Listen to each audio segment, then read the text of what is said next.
Have you ever wondered what you'd pack for a long vacation? See my complete packing list, including flight and cruise essentials and my favourite travel gadgets. I'll also tell you what I learned about my packing list and what I would never pack again. Spoiler, there was some overpacking, but stick around to the end to find out why that overpacking was actually a bonus. Hello and welcome to Linky Lifestyle. I'm Mardi and I'm thrilled to have you aboard. Michael and I have done heaps of travel over the years and we're now bringing our expertise to you to help you plan holidays that aren't just fun but truly unforgettable.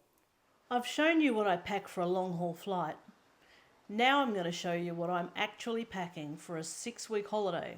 This holiday includes 2 cruises, 3 hotel stays, and nearly 40 nights away from home.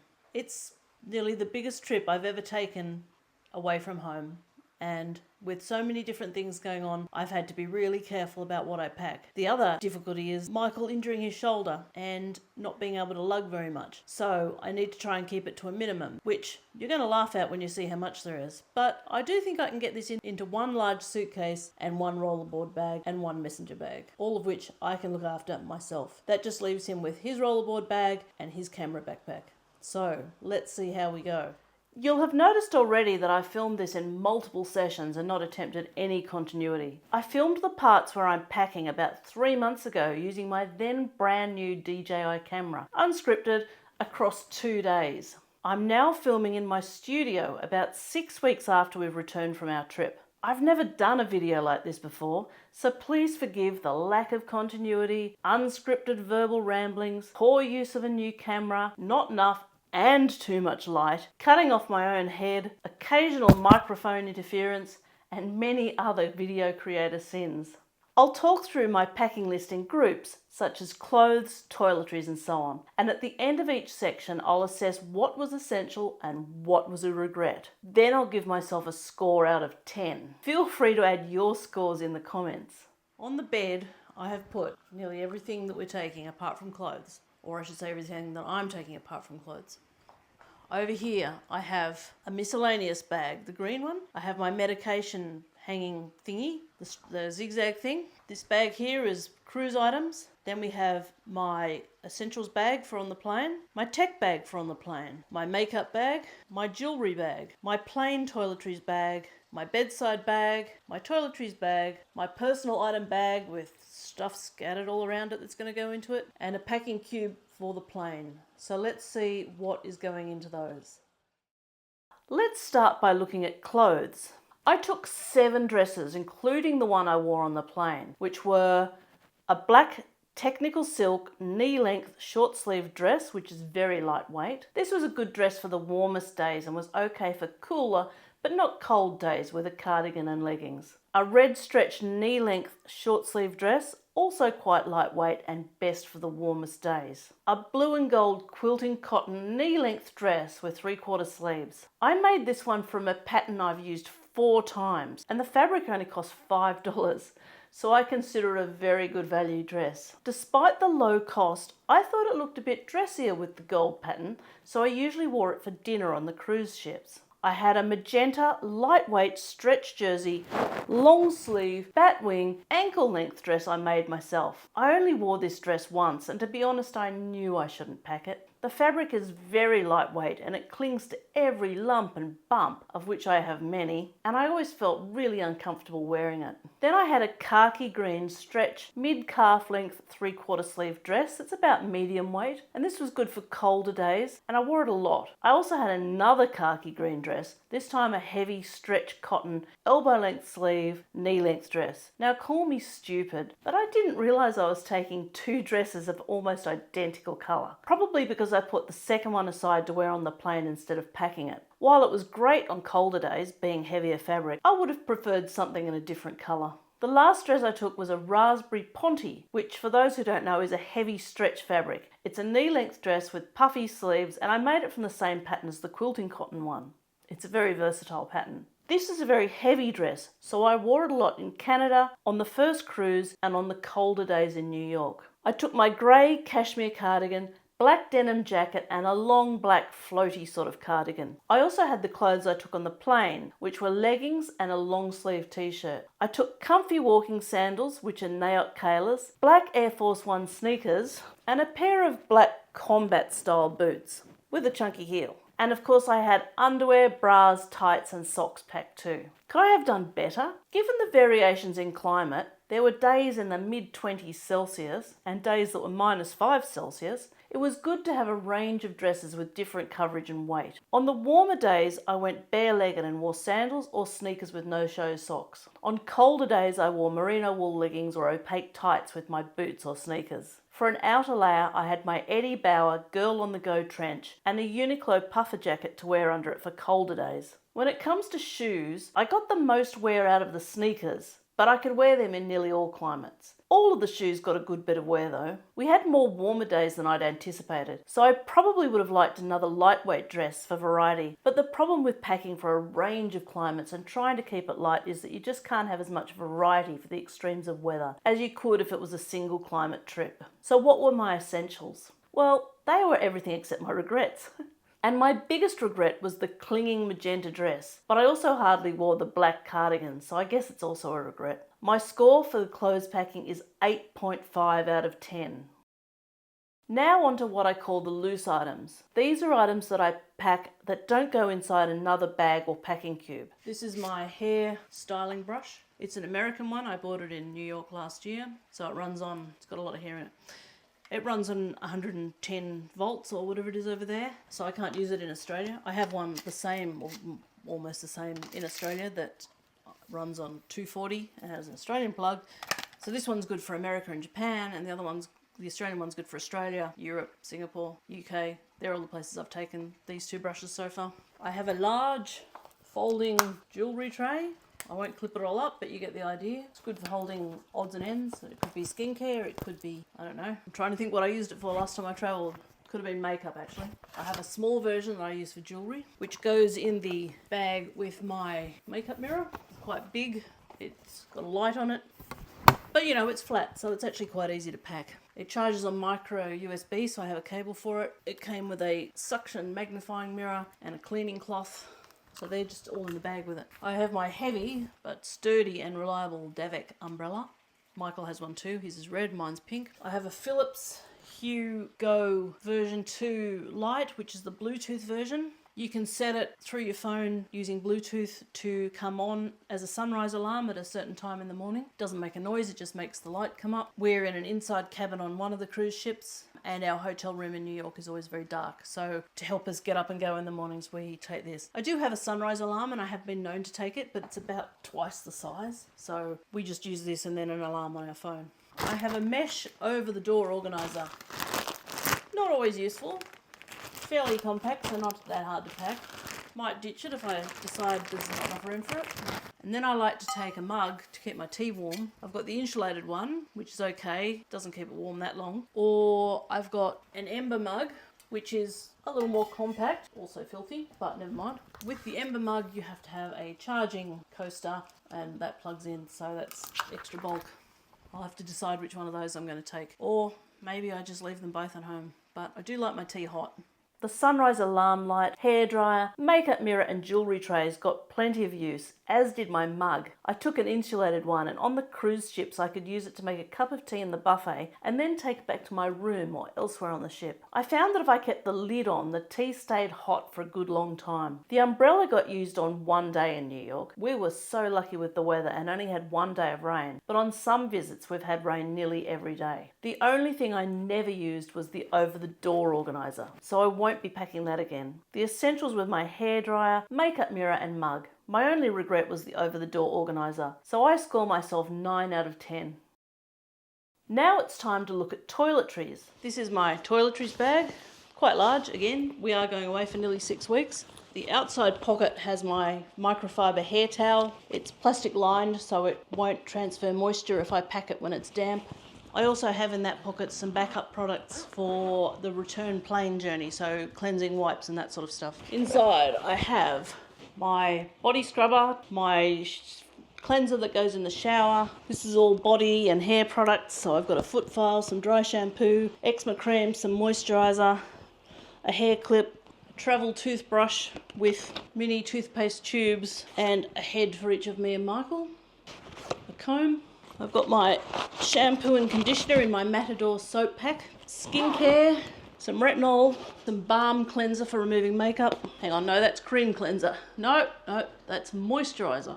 That's the cream cleanser and that's the balm cleanser. I have some serum, some facial oil, and most importantly, sunscreen. Never go anywhere without it. This one's only SPF 30. I bought it when I was in Germany earlier this year. I couldn't find SPF 50, which I always buy. So I use this one when I go away to places that aren't as ferocious as Australia is when it comes to sun. In the bottom compartment, I have some random things. Nail file, matches for toilet smells, suction hooks, nail clippers and cuticle clippers, a pair of folding scissors. This is the category that I spent the most time planning before I started packing. Even so, I forgot to take hydrating serum and I didn't have enough body or facial sunscreens. I bought a new nail clipper too. The little one I brought was no match for Michael's toenails. Sorry, TMI.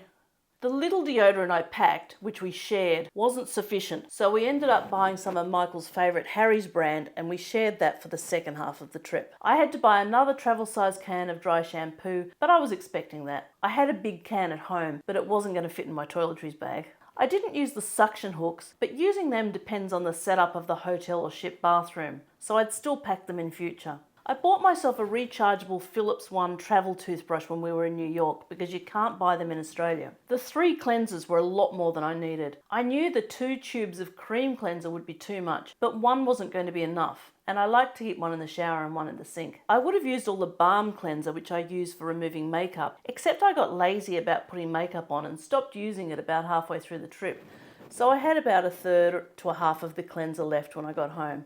I also took too much moisturiser, and packing it was a bit of a pain because it was in 2 bulky round glass jars. Like the cream cleanser, one wouldn't have been enough, and I like to have a heavier night cream when I'm in cold climates anyway. I almost finished all the serums and oils, but I didn't finish the eye cream. But that stuff takes ages to use up and the tube was compact, so I don't consider it a problem. It sounds like I made some mistakes here, but there's a reason I'm not too bothered by having had a little too much of all my toiletries, and I'll talk about that at the end of the video. My essentials were everything. I don't think there's anything I wouldn't have wanted with me. My regret isn't any particular item, but rather I should have packed a reduced amount of a lot of the products. My score is 7 out of 10. The next up is makeup. This is where I seriously overpacked and where I could have made the most space savings. This is my makeup bag. Quite large, probably a bit too large really, considering I want to keep things fairly streamlined, but it does have the advantage of having some organisation inside. So some stretchy pockets and some bands on this side. Plus it has 2 outer compartments, one which could take makeup brushes, although I don't use it for that, and has a couple of pockets, and the other is plastic lined for anything that might leak or get a bit wet. Into that I pack my Tarte Bling It On blush palette, quite large, but 5 very usable blushes, plus a mirror which can come in handy. A Too Faced eyeshadow palette, again quite large, but every single one of these colours is usable and it works in the way that I like to do it, which is to have a matte shade on the upper eyelid and brow bone and a matching sparkly shade on the eyelid. So it's also got a light colour that I can use to set my eyelid before I start, and dark colours in case I want to, smoke it up on the ship or something. Charlotte Tilbury Film Star Bronze and Glow, which is a contour, a very light contour, and highlight powder in one. A Charlotte Tilbury eyeshadow palette called the Rock Chick. The reason I'm taking this one as well as the other one is because it's cool grey tones, so something a bit different.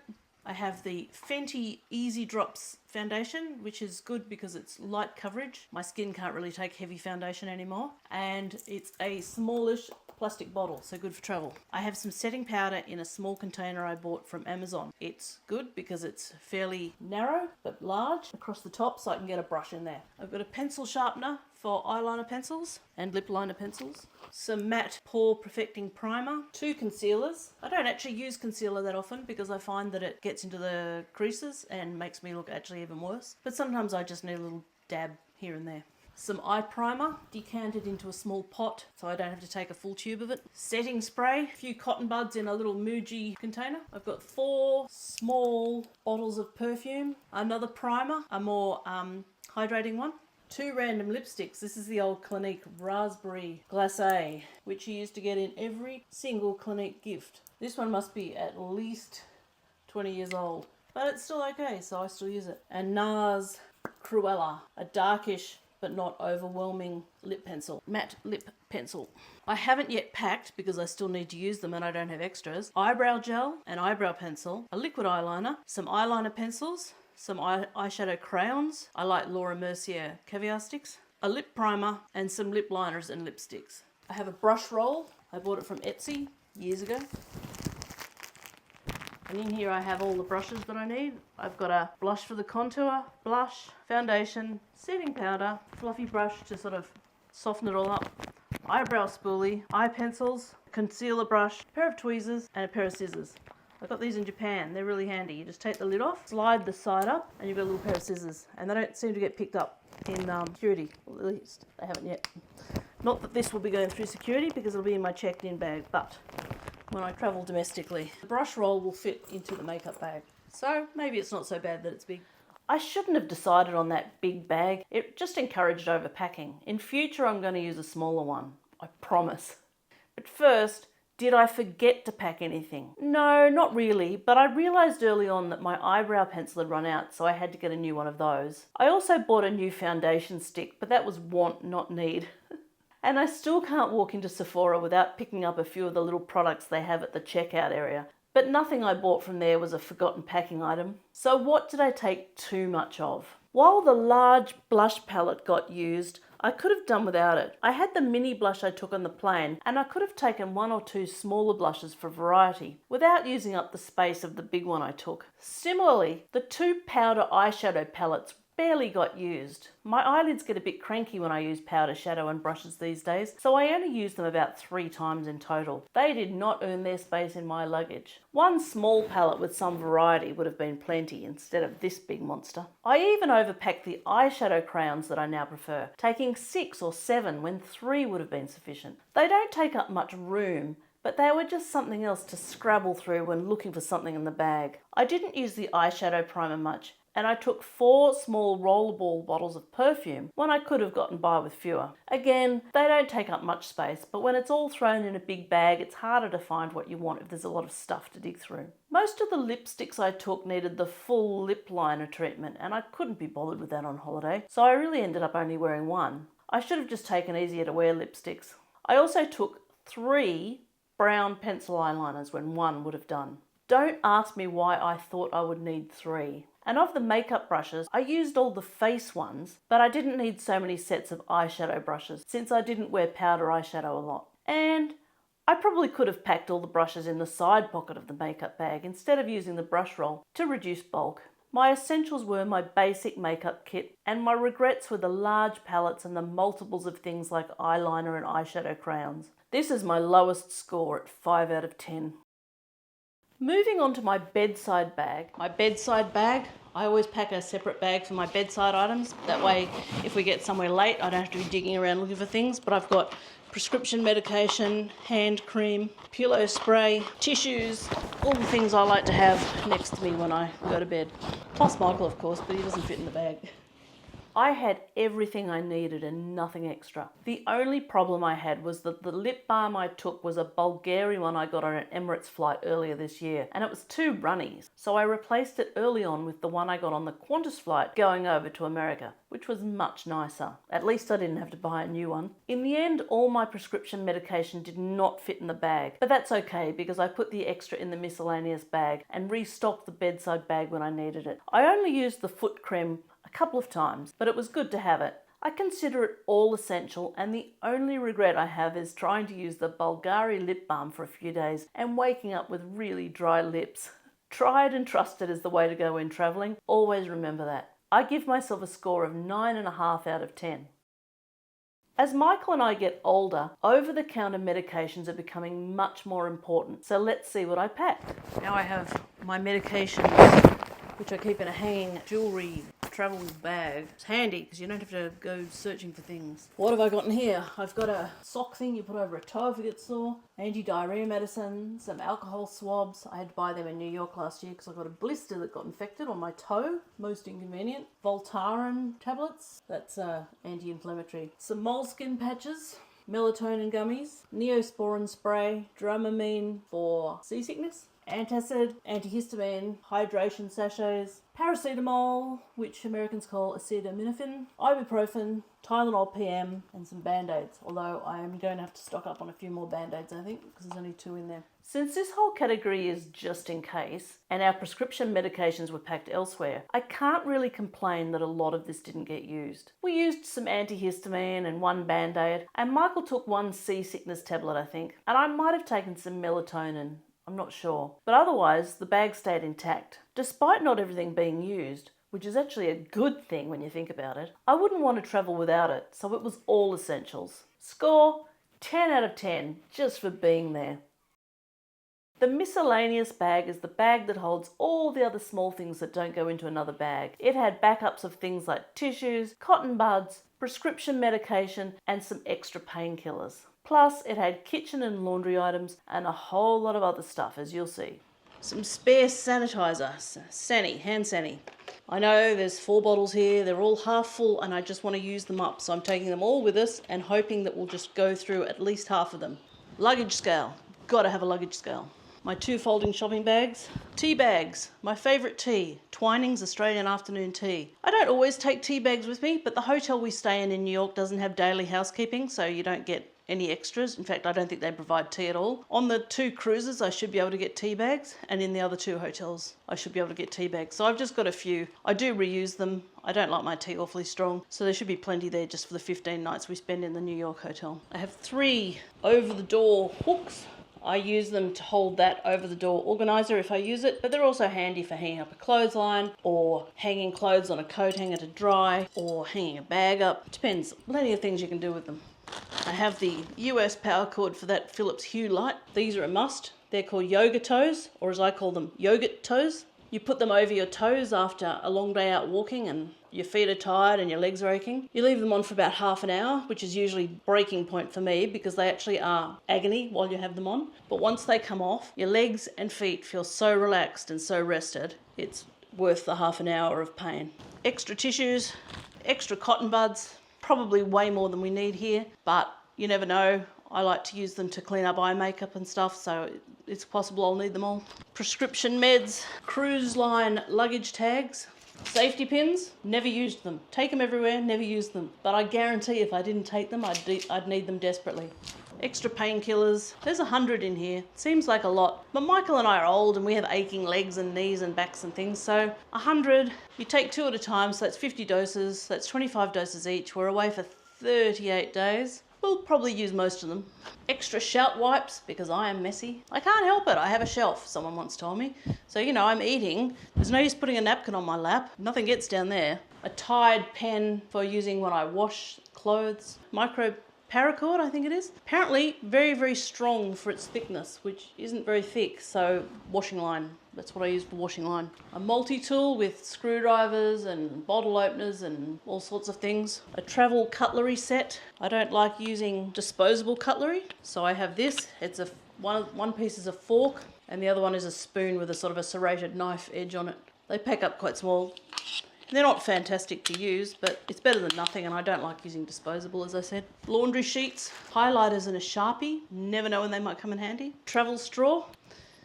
And has a teeny tiny brush to clean it with, although I don't really know how you're meant to clean the whole drawer with it. Oh, it's telescopic too. I've discovered something new. And the canister has an O-ring, so presumably it's watertight. I have 2 small pop-up silicone food bowls. When we're staying for 15 nights in New York, we might have leftovers. We might have some takeaway that we want to put in it. Or on the cruise ship, we can use these to take some food from the buffet if we want to have it later in our cabin. I also have a lingerie type washing bag in there. When I'm in New York, I'll have a washing machine in the hotel room and I'll use that when I'm washing tights and bras and things. It never packs up the same way twice, but so far I've managed to get everything into it every time. Having all this in one bag was good in a way. I didn't have to think about where I'd pack that thing I was looking for. But it was a pain too, because larger bags are harder to Tetris into a suitcase. In future, I'd consider breaking it into 2 or 3 categories. Say, kitchen and laundry, backups, and everything else. Did I forget anything? No, but I didn't take enough tea bags. Fortunately, our New York hotel provides tea, coffee, and pastries for complimentary breakfasts in the lounge area, so we grabbed a few extra there. Was there anything that didn't get used? Well, yes, I had makeup brush soap and I never used that. And my pessimistic October self thought we'd need far more painkillers than we did. And I am not taking those safety pins again. How many trips have they been on and never been used? I don't know the quantity, but it's 100% of them. And I didn't use any of that hand sanitizer that I wanted to use up. I bought these nice flat sprays from Amazon that fitted in my handbag and used them instead. I've never needed a sewing kit, but the kit's small, so it's easier to pack just in case. Surprisingly, I didn't need any extra shout wipes, although I did use the ones I had in my handbag and plain essentials bag.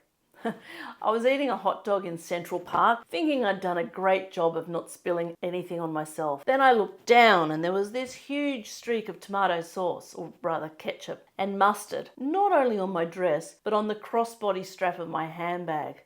Ugh, that took a few wipes to clean up.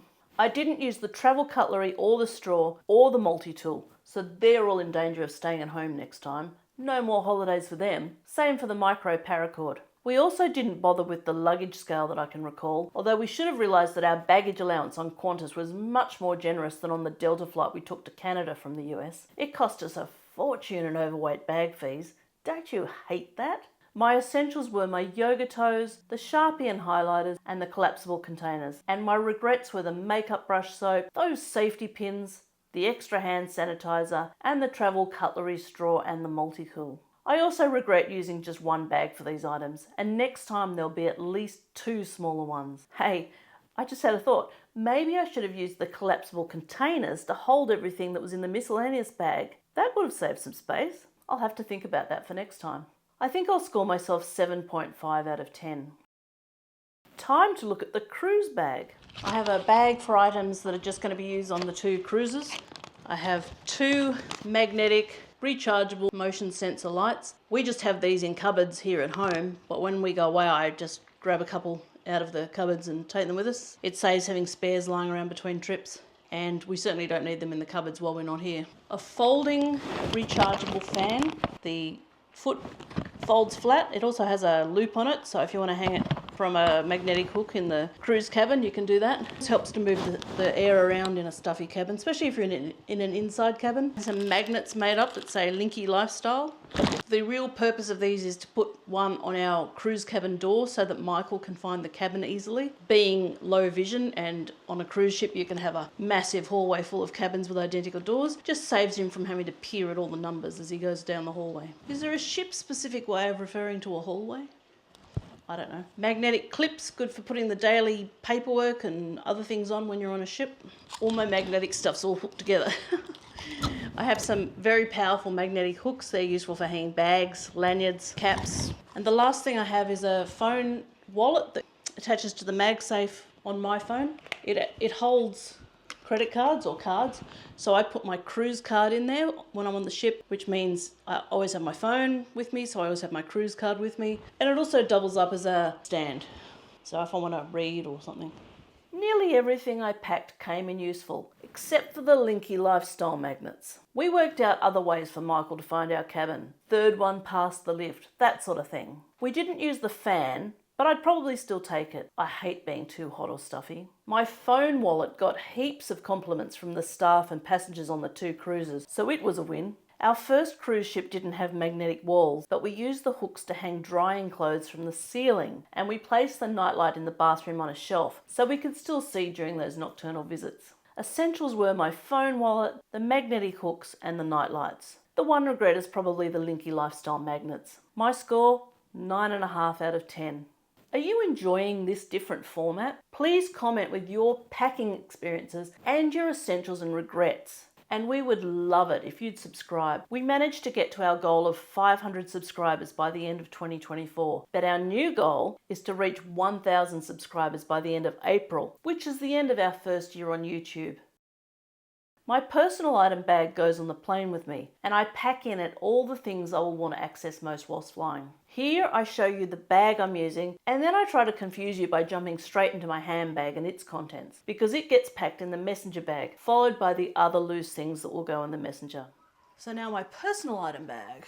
For this trip, I'm taking my big Timbuktu messenger bag. Firstly, my handbag. I have attached to it a hero clip. If you haven't seen a hero clip before, they're very useful. You can open them up so they're like a hook, so you can hang your bag on a restaurant table or a toilet door. I have a small bottle of hand sanitizer that I'll top up along the way. This bag has a little pouch. In there I'll put a fold-up shopping bag. In my bag I have a Japanese towel for wiping my hands or cleaning up when we're out and about. I have a coin purse with my American money in it. I found $11 in our safe, so I put it in there. It was mainly coins. Everyday carry pouch that I carry around at home in my handbag. It has a lip balm, a small tin of hand cream, an air tag, and inside it has a Canadian good luck charm for travellers that a friend gave me a long time ago, some shout wipes because I'm always spilling food on myself, a small scrunchie for those days when my hair really annoys me, a few painkillers and antihistamines and things in a tin, small torch, a blister stick, some decongestant nasal spray, some breath mints in a nice thin container, my Swiss Army card with the scissors removed because they get taken from me at security if they're in there, and a small charging cable. This is a rolling square in-charge charging cable. It has 6 different charging combinations in it. I'll go through that later on a bigger one that I've got. I have my sunglasses. Don't use them very often these days. They're not multifocals, so I can't see my phone and other things in them. My travel wallet, it's my license there. I don't want to give away my personal details. It's got my membership cards for the Met Museum in New York and my 2 credit cards on this outside. And on the inside it has our 2 passports.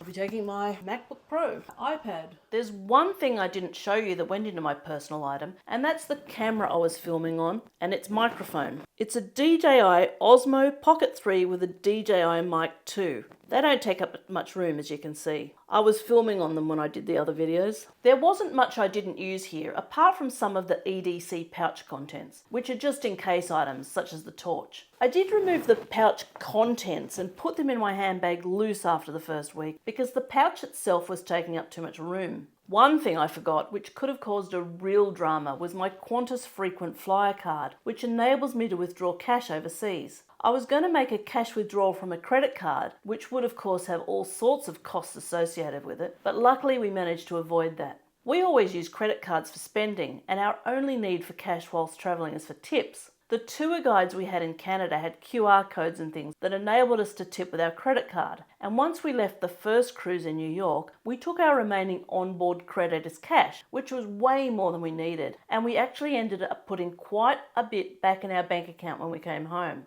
Win-win. I made sure to add the Qantas card to my packing list so I don't forget it in future. Everything I took was essential, with my only regret being not taking the card. I score myself 6 out of 10, with a heavy loss of points for that cash card. Next, I'll go through the contents of my plain essentials bag. I haven't got anything in the front pocket. I haven't got anything at all at the moment. But in there goes some saline nasal spray in case things dry out on the plane, some decongestant nasal spray, tissues, my prescription medication, that's just for the plane ride, melatonin gummies, small bag of over-the-counter medications such as painkillers, antihistamines, antacid, Tylenol PM, small nail file set, a glasses cloth, a shout wipe, I really am very messy, and some hydration powder to mix with water. I have my nice pink pen, handy for filling out customs forms in places like Australia that still have them, and a handheld fan. This bag is the one I kept closest to me on the various planes, so it was full of the things I needed the most. Some of the over-the-counter medications weren't used, but of course I did need my prescription medications. I didn't use the handheld fan on the plane, but I did use it a couple of times on land when it was a bit too hot. During our first flight, I added the lip balm and hand cream that Qantas provided with our amenities into this bag too. I knew I'd be getting those things, so I didn't take any from home. Another great feature of the alpaca tech case that I use is it has a secure zip pocket inside, and I put my jewellery in it whilst I slept on the plane. Because the bag was always close to me, I didn't have to worry about it getting stolen. For this one, it was all essentials and no regrets. Well done. The score is 10 out of 10. My tech bag goes on the plane with me, but it holds everything tech for the trip, other than my laptop, iPad and phone, of course. Now let's see what I put in it. I have two Nightcore NB 10,000 power banks and an Anker power bank that MagSafes onto my phone. My Bose noise cancelling headphones and an Airfly for watching the in-flight entertainment. My AirPods, yes, they are AirPods. They are pink. Michael got them specially coloured for me. And a silicone neck cord. You put the AirPods into the holes, put it around your neck, I've got it tied up, and you won't lose one. I find AirPods drop out of my ears all the time. I think I've got particularly small ear holes or something. And because I like to wear them when I'm going off to sleep for a bit of white noise, this is a fantastic thing. Glasses cloth still in a little bag. A solid state drive, 2 terabyte one. This is because I take videos and I might run out of space on my laptop. This is the clip for a clip-on light that I use if I'm filming videos when I'm away from home. I'm not taking a great big studio light with me. This is part of being a YouTuber. It's just a light that I can use if I'm filming in a cabin or a hotel room and it's a bit dark. I need a bit more light. Quite bright.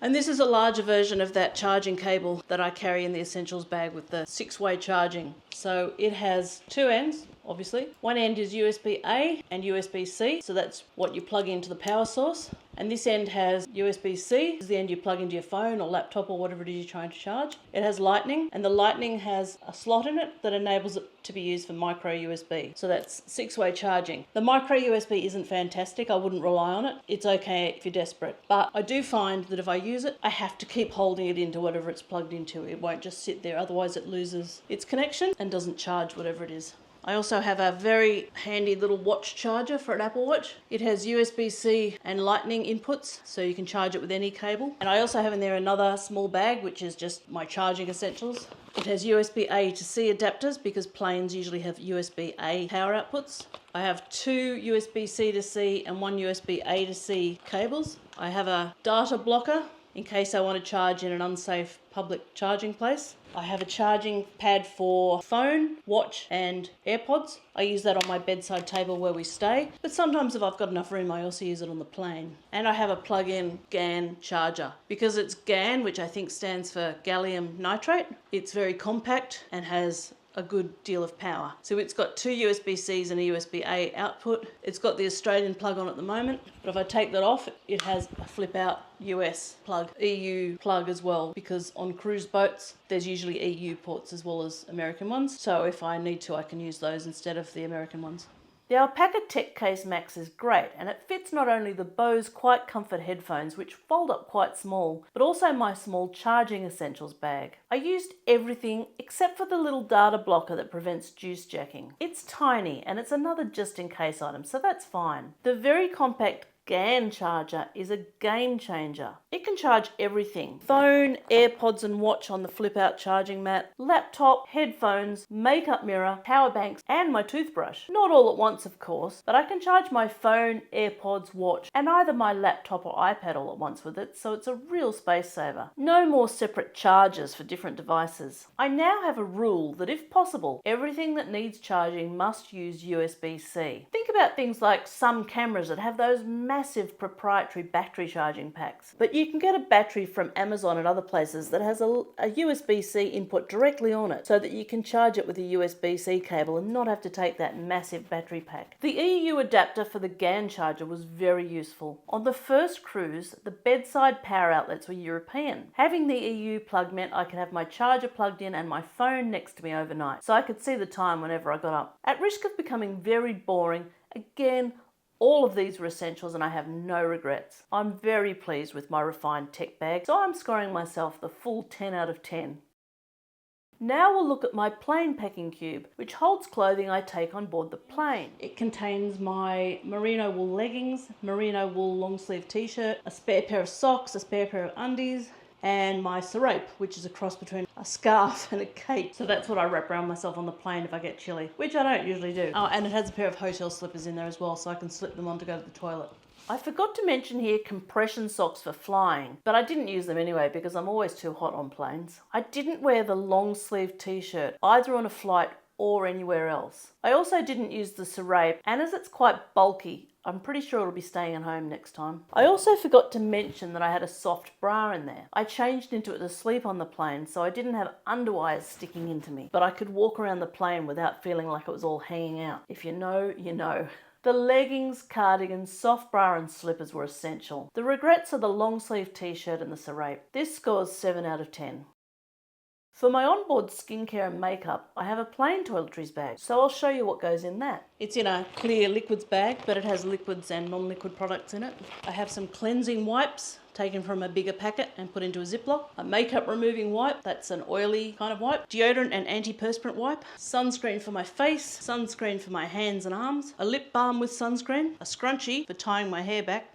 A lighted makeup mirror. My small travel hairbrush. A solid perfume. This is a diptyque one, Michael gave it to me. It smells delicious, but it weighs a lot for its size. So I probably wouldn't recommend getting one specially for travel, but since I've got it, that's what I use. I've got some hydrating spray, some hydrating mask, some facial oil, some eye cream, a couple of cotton buds that I've picked up at a hotel somewhere, eyebrow pencil and eyebrow gel, eyeshadow crayon and mascara, tinted moisturiser, and a small blush and a fluffy face brush to put it on with. I used everything I took in this bag, so it was worth the space. On long flights, I always do a skincare routine at my seat before relaxing and eventually sleeping. And then again when I wake up before I get ready to disembark. If you'd like me to do a video on that, let me know in the comments. Once again, it was all essentials and no regrets. My score is 10 out of 10.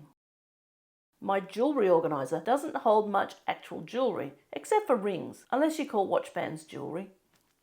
I guess they could be. Let's take a look. I'm going to look at the jewellery bag next. I don't take a lot, but I like to take some spare watch bands for my Apple Watch. I take a few rings. I always wear the same rings on my left hand, but on my right hand, I like to mix and match according to what I'm wearing. In here, I have a wrist strap for my iPhone. So my case has loops on it that I put a crossbody strap on, but sometimes if I'm going out in the evening or something, I prefer to use a wrist strap. I think I used everything, although the phone wrist strap only got one outing, so I won't bother with that again. In a way though, none of what I took was essential, but the only regret is the wrist strap. Let's say 9.5 out of 10.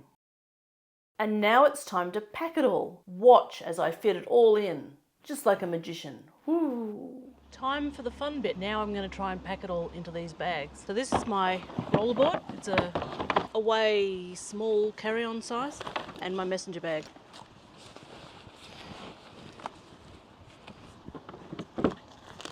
Laptop. An iPad in the back of the messenger bag. I bought this in about 2011 when the theory was you could go through security by opening it up like that and leaving the laptop inside. The only problem was that security people were never happy about that, so it never worked. It's got a pass-through travel wallet, handbag, so that goes down the side, sunglasses, go in this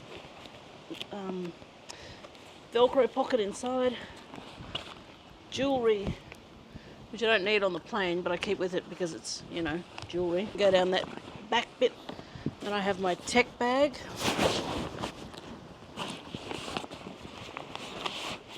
my plain essentials bag, and my plain toiletries bag. This messenger bag holds a lot. I'll put my cardigan on top and it's packed. Weighs a ton, but it's packed. Now for my rollerboard. I'll use the other side for this stuff. Plain packing cube. My coat, which is also a raincoat in case it's cold and wet when we arrive. My puffer jacket in case it's really cold when we arrive. So there's still a bit of room in here, and there's a whole half side here. I'll probably pack some of our ordinary suitcase stuff in the other side, which I'll keep separate because it saves having to dig through things to find the things I want on the plane. Yes, I am doing this in my backyard. It's the only table I've got big enough. and it's quite close to our bedroom, so it's reasonably convenient. So I have the large away suitcase. It's an orange one. Orange is Michael's favourite colour, so that's why we got it. You're not going to see my head the whole time I'm doing this, so I'm sorry about that. I haven't packed our clothes yet, so I've put packing cubes with towels and things stuffed in them just for a bit of bulk to represent the clothes. But I'm going to put this one in my rollerboard, pretty much fills it up, and this one, because it's a compact one. What do you call it? It's been squashed. I can't remember the term. And if I can fit it, this one as well. So that finishes that. This one's not coming with us. It's stored inside the orange one, so I pulled it out and left it there. So the away bags have one compression panel, one zip up side. The compression panel side I prefer to put soft things like clothes.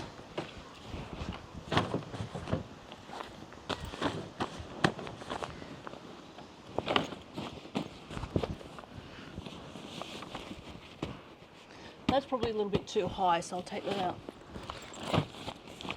That's better, and it squishes down a bit because it's not full.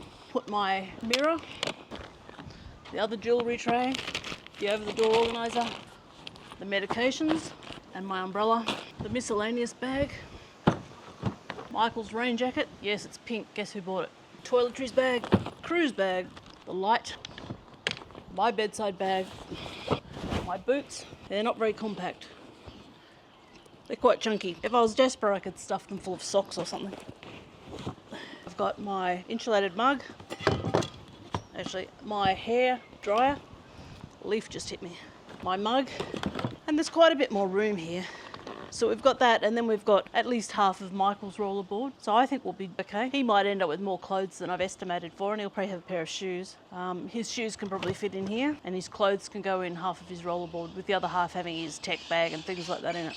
When I packed everything, I did get it into one large suitcase, 2 rollerboards, and my messenger bag. What I found was that when I put clothes into the packing cubes instead of the towels I used for the video, they were much fuller, so they took up more room. For example, I got the large pale pink packing cube into one side of my rollerboard, but nothing else would fit in there. I used one side of Michael's rollerboard for the overflow. All the bags were really full. Coming back was a different story. We kept souvenir buying to a minimum, but it's amazing how those purchases accumulate. Those tubes of the toothpaste we can't get at home, a box of tissues when I caught a cold, that sort of thing. But we had a trick up our sleeve. We acquired a new large away suitcase in New York. But we didn't buy it. It was a replacement for our original white one, which got damaged. Away have a great warranty. The large white case that got damaged was still usable but knocked about, and it must be almost 10 years old now. I asked them about a repair kit or ways of fixing the damage, which was mainly to the interior, but they said they'd replace it. Since Away don't ship to Australia, I waited until we were going to the US and requested that they send it to our New York hotel. So we got a brand new Tango red one, identical to the orange one in all but colour. That enabled us to pack strategically when leaving New York for the second cruise, which was to Bermuda. We packed everything we wouldn't need for the rest of the trip, that is, until we got home, like the souvenirs and the toothpaste and stuff, in one side of the bag so we could forget about it. In the other side, we put the cold weather gear we wouldn't be using on the cruise or in Bermuda. Coats, long sleeve tops, my boots, that sort of thing. When we got on the ship, we put the red bag straight under the bed and forgot about it for a week. On our return to New York, we could just unpack the coats and cold weather things on one side and leave the other side packed. Overall, I think my packing strategy and organisation worked well. Moving between multiple hotels and cruises, I needed to be highly organised. As you've seen, I've identified a few things that weren't used, and we discovered a few things we'd forgotten, so I've added those to the packing list for future reference. I use any list for packing lists, and it's great because it's available for nearly any platform you can poke a stick at.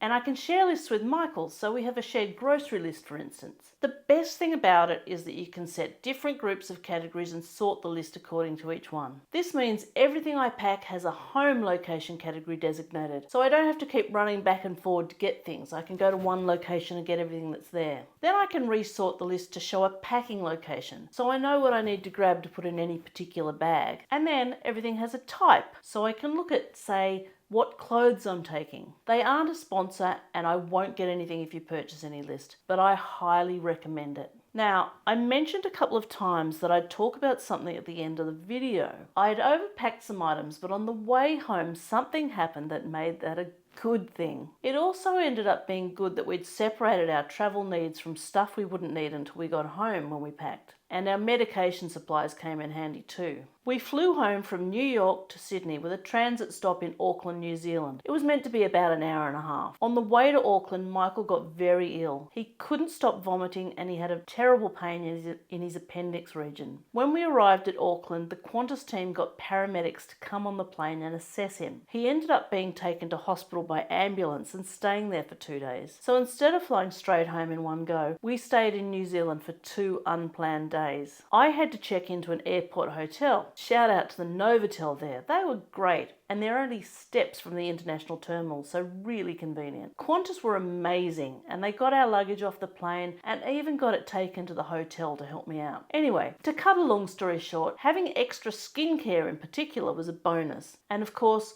we always pack a few extra days prescription medication, so we had that too. It turned out Michael had an inflammation in his intestines, hence the pain and vomiting. Plus, he'd managed to contract pneumonia somewhere along the way too. The hospital signed him off to travel home, Qantas rearranged our flights, and we got home 2 days later than expected. Luckily, our good friends stepped in to take care of the cats, so we didn't have to worry about them. You never really know what might happen when you travel, so it's always good to be prepared. Finally, what's the overall score? I've added up the scores I gave along the way and taken an average, and that comes out to 8.5 out of 10. That's not too bad, but there's some learnings there for next time. Now you've seen my essentials and regrets. To learn more about ultimate long-haul flight comfort, check out this video. Or for what not to pack for a cruise, watch this one. Bye for now. Or while Harry was watching. Oh, he doesn't like being held.